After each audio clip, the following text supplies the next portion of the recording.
یہ جو آج کل جہانگیر ترین صاحب کے حوالے سے ایک بڑا وہ شوگر مافیا کے حوالے سے ایک بہت زیادہ باتیں ہو رہی ہیں، اور اس حوالے سے میڈیا میں کچھ اپنے مذموم مقاصد کے لیے کچھ لوگ وہ پھیلا رہے ہیں ایسی باتیں۔ میں ایک بات اس میں ضرور کہوں گا کہ عمران خان جو ہے وہ یہ کہتے ہیں کہ اگر میرا رویہ جو دوسری جماعتوں کے لوگ ہیں جنہوں نے اس ملک کو لوٹا، اگر میرا رویہ ان کے لیے اتنا اگریسو ہے، اور میں نے اپنی بے شمار تقریروں میں بار بار بار بار بار بار انہیں چور کہا، تو یہ کیسے ہو سکتا ہے کہ اب میں اقتدار میں ہوں اور میری جماعت کے لوگ جو ہیں وہ اگر اسی طرح سے کوئی کام کرتے ہیں، غلط کام، جس کا نقصان ملک کو ہوتا ہے، جس کا نقصان غریبوں کو ہوتا ہے، براہ راست جس کا نقصان جو ہے وہ غریب لوگوں کو ہوتا ہے، تو میں اس کو کیسے برداشت کر سکتا ہوں؟ میں اسے نہیں برداشت کر سکتا۔ سو وہ اس حوالے سے بہت پرعزم ہے کہ جو فائنل رپورٹ آئے گی اس کے بعد جس کا جتنا قصور بنتا ہے وہ اس کو اس کی سزا ملے گی۔ وہ اس حوالے سے بہت دکھ کا اظہار بھی کر رہے تھے کہ میں بعض اوقات جن لوگوں پر اعتماد کرتا ہوں اور میں سمجھتا ہوں کہ وہ میرے ساتھ مل کے ملک کی خدمت کریں گے،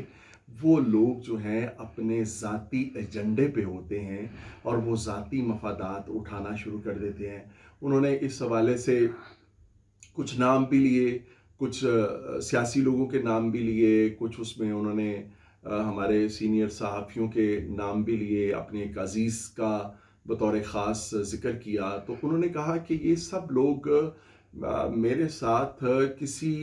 ملک کے کسی مفاد کے لیے الگ نہیں ہوئے تھے، یہ اپنے اپنے کسی نہ کسی ذاتی مفاد کی وجہ سے جو ہے وہ مجھ سے ناراض ہوئے ہیں، لہٰذا ان کی جو ناراضگی ہے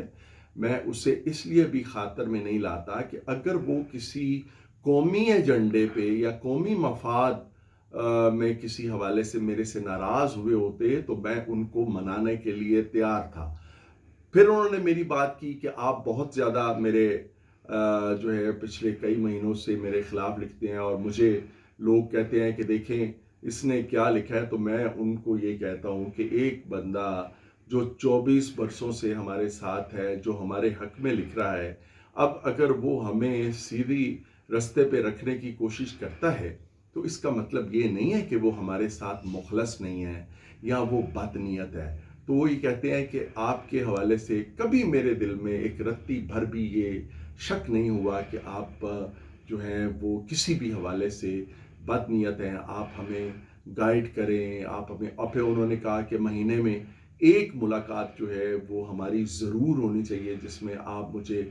میڈیا کے حوالے سے بھی اور کچھ اور حوالے سے بھی مجھے فیڈ بیک جو ہے ملنا چاہیے۔ باقی وہ بہت پرعزم ہے۔ بعض لوگ یہ جو کہہ رہے ہیں، یا میرا بھی یہ تاثر تھا ان سے ملاقات سے پہلے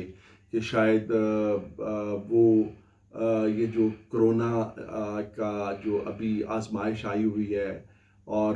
جو باقی دوسرے ملک کے مسائل ہیں، اور کچھ لوگ یہ تاثر دینے کی کوشش کر رہے تھے کہ ادارے اور وہ ایک پیج پہ نہیں ہیں، اور اس حوالے سے خان صاحب جو ہیں وہ پریشان ہیں۔ تو ان سے مل کے مجھے احساس ہوا کہ ایسی کوئی بات نہیں، وہ بالکل مطمئن انسان ہیں، ان کے باڈی لینگویج سے ان کا اطمینان ظاہر ہو رہا تھا۔ ہاں، اس بات کی انہیں تشویش اور پریشانی تھی کہ یہ جو آزمائش آئی ہے وہ اس کو عذاب نہیں سمجھتے، وہ سمجھتے ہیں کہ یہ ایک آزمائش ہے، اور آزمائش جو ہے وہ نبیوں، پیغمبروں، ولیوں پہ بھی آتی ہے۔ تو پوری دنیا پہ ایک آزمائش آئی، تو جس طرح دنیا میں اس سے بہت اچھی طرح نمٹا جا رہا ہے، لوگ اپنی اپنی ملک جو ہیں وہ اپنی اپنی بساط کے مطابق اس سے نمٹنے کی کوشش کر رہے ہیں، اس پہ قابو پانے کی کوشش کر رہے ہیں۔ تو پاکستان بھی اپنی ہمت کے مطابق اس پہ قابو پانے کی کوشش کر رہا ہے۔ پھر میں نے انہیں کچھ تجاویز دیں۔ میں نے ان سے یہ کہا کہ جو آپ کے ارکان پارلیمنٹ ہیں، پی ٹی آئی کے جو ارکان پارلیمنٹ ہیں، انہیں آپ ان کی جب تک یہ کرونا متاثرین کی بحالی مکمل طور پہ نہیں ہو جاتی تو ان کی جو تنخواہیں ہیں وہ پرائم منسٹر ریلیف فنڈ میں ہونی چاہیے۔ تو اس پہ انہوں نے یہ کہا کہ ہم اس کو 2 مرحلوں میں کریں گے۔ پہلے یہ کرتے ہیں کہ اپنی جو کابینہ ہے اس کو ہم کہتے ہیں کہ وہ اور میں خود جو ہے ہم تنخواہیں اپنی جو ہے اس پرائم منسٹر ریلیف فنڈ میں دیں گے. پھر ان سے ایک اور موضوع پہ بات ہوئی کہ جو بیرون ملک خاص طور پہ یورپ میں اسپین میں خاص طور پہ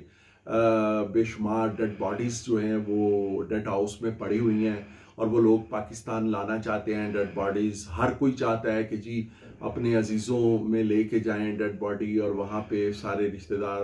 جو ہے ان کی موجودگی میں ان کی تدفین کی جائے. تو یہ جو فلائٹ آپریشن بند ہے اس کی وجہ سے بہت سارے مسائل ہیں. وہ ڈیڈ باڈیز ادھر پڑی ہوئی ہیں, وہ پاکستان نہیں آ رہی تھیں. تو اس سلسلے میں پرائم منسٹر صاحب نے حکم جاری کیا. انہوں نے کہا کہ ہم اس کو بالکل کریں گے. اور میں نے پھر سنا رات کو کہ اس سلسلے میں کوئی عملی طور پہ بھی کوئی انہوں نے کیا ہے اور انہوں نے ہدایت کی ہے کہ وہ ڈیڈ باڈیز جو ہیں وہ پاکستان لائی جائیں. اس کے علاوہ بہت ساری باتیں جو ہیں وہ آف دی ریکارڈ تھیں اور وہ ظاہر ہے وہ ایک بہت جس طرح ایک اپنائیت کے ساتھ مجھے کچھ مسائل کے بارے میں انہوں نے بتایا اور جو ذکر کیا وہ میرے پاس ایک امانت ہے اور انشاءاللہ اس امانت میں کبھی خیانت نہیں ہوگی چونکہ انہوں نے مجھ پہ اعتماد کیا. اور میں یہ سمجھتا ہوں کہ اس اعتماد کو کبھی ٹھیس نہیں پہنچنی چاہیے. میں دعا گو ہوں کہ وہ ایک نیک نیت انسان ہے, وہ ایک ایماندار آدمی ہے, وہ واقعی کچھ کرنا چاہتا ہے. اور مجھے اس سے پہلے ان کے سٹاف نے بتایا کہ پرائم منسٹر پہلے اگر 8 بجے آتے تھے تو اب وہ 7 بجے صبح آ جاتے ہیں اور رات دیر گئے تک کام کرتے ہیں. کرونا کے حوالے سے بے شمار میٹنگز کرتے ہیں اور اس بات کی بھی پرواہ نہیں کرتے کہ ان دنوں میں انہیں اپنی میٹنگز جو ہیں یا لوگوں سے ملنا جلنا جو ہے وہ تھوڑا محدود کرنا چاہیے, کم کرنا چاہیے. وہ بڑا اس حوالے سے اور ایک بات انہوں نے آخری بات جو میں ایک بات انہوں نے اور کہی, انہوں نے کہا کہ مجھے کسی سے کوئی خطرہ نہیں ہے اور میں کوئی اگر سمجھتا ہے کسی ادارے سے کہ مجھے ان سے کوئی خطرہ ہے یا یہ جہانگیر ترین اور شوگر مافیا پہ ہاتھ ڈالنے کی وجہ سے میری کوئی حکومت چلی جائے گی, میری حکومت کمزور ہو جائے گی, کہتے ہیں مجھے کسی کا کوئی ڈر نہیں ہے. میں صرف غریب کی بد دعا سے ڈرتا ہوں, میں صرف غریب کی آہ سے ڈرتا ہوں, میں صرف اپنے اللہ سے ڈرتا ہوں. اور یہ شوگر مافیا جو ہے انہوں نے پورے پلان کے تحت اپنے لوگوں کو لگوایا, اپنے وزیروں کو لگوایا, اپنے افسروں کو لگایا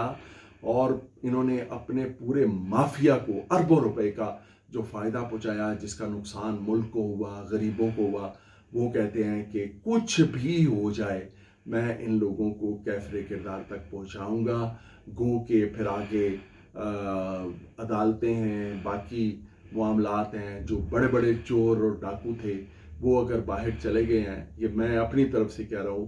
تو اب مجھے نہیں پتا کہ پرائم منسٹر جو ہے وہ اپنی جماعت کے لوگوں کے خلاف اتنا بڑا ایکشن لیتے ہیں تو آگے چل کے ان کو کیا ریلیف ملتے ہیں عدالتوں سے یا کچھ اور اداروں سے, یہ تو پھر بات کی بات ہے. لیکن